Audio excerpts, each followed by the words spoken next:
Okay guys, so I'm on my way out to the property and we are meeting our framing inspector today sometime between now and like 3 p.m. Okay, so we're going to be nailing all or most of the switches and outlet boxes in today. Switches go 48 inches off the ground. Any outlets over a countertop also go 48 inches, and then look at my handy little guide. And we'll probably do 16 inches for receptacles. We started by installing all of the double and triple gang boxes where they needed to go, and then we laid out where all of our outlets and switches needed to go in the single gang boxes, and then installed all of those.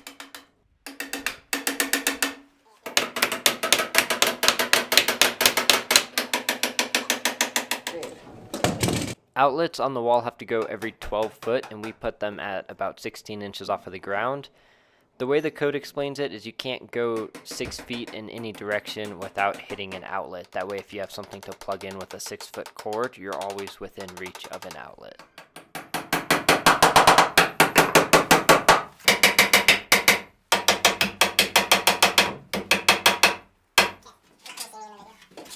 After we got all of those installed, we went ahead and installed the boxes for where our vanity lights are going to go. One of these needed to be on an adjustable track because it needs to be in the middle of a stud bay, and then the other one goes right up against the stud.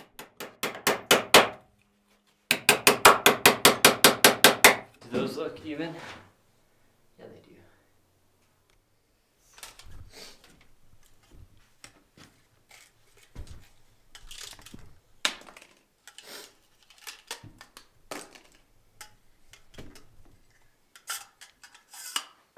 Okay.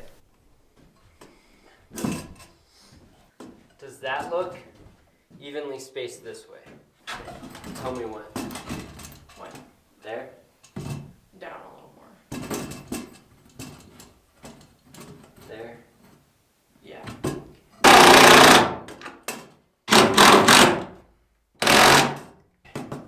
Damn. We then had to install the boxes for the ceiling fans.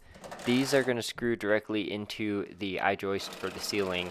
We are going to add backer block in the flange area because most of them have screws that go into the flange area as well.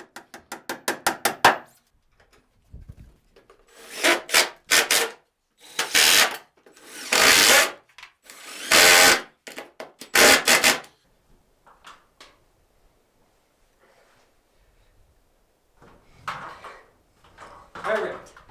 I got like the end of it.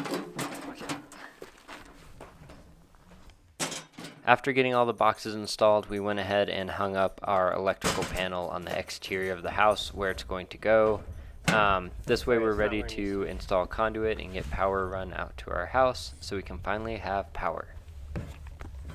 It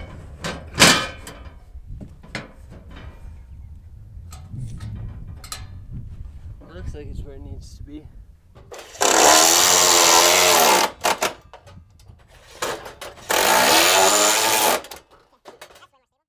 On one of the weekends, we took a break from working on our house and helped one of my friends pour a concrete patio.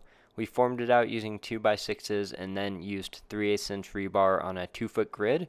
We also pinned in the rebar into the foundation so that it won't move as much. We also put 4-inch PVC pipe around their 3-inch drain line and around their water line. That way the concrete wasn't right up against those. I didn't record any of the actual pouring and finishing of the concrete, but I think it turned out pretty well. It was the first time we had actually finished concrete that you're going to see that's not a foundation, so I think it turned out well overall. Okay, so we just got done with our framing inspection. We passed. He signed off on it. We just have 2 or 3 little things to do, and it is we need to block those 2 pieces up there. I just didn't because they're really tall. We need to add a 2x4 right there. We need to take some screws. We'll take some backer block. We'll block out probably about every other stud on that roof truss, and then sink a screw to connect that roof to the wall there. Everything else looks good, so let's get going.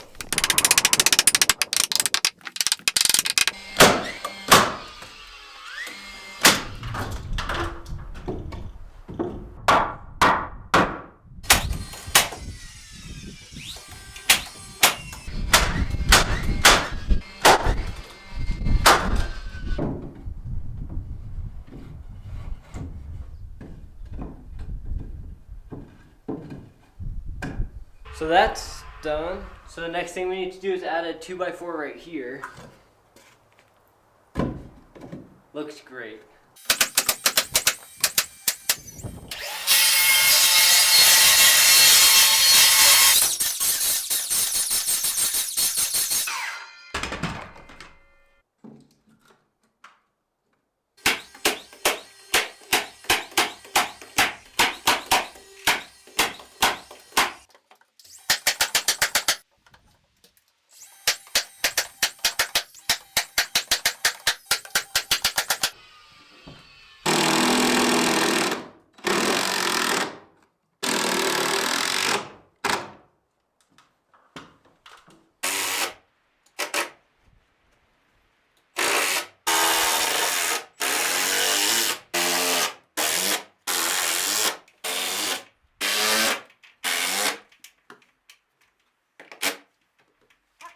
On that side, we were flush with where the wall was.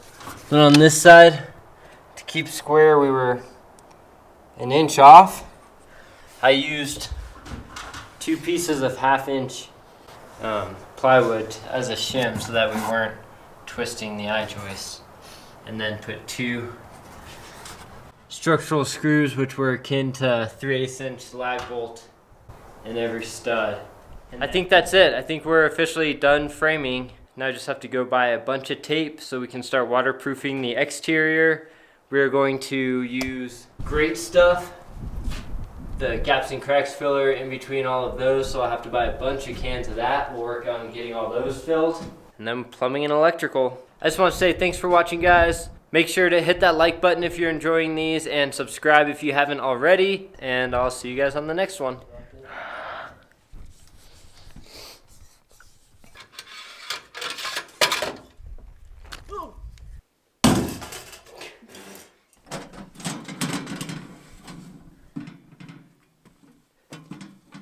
Were you recording that?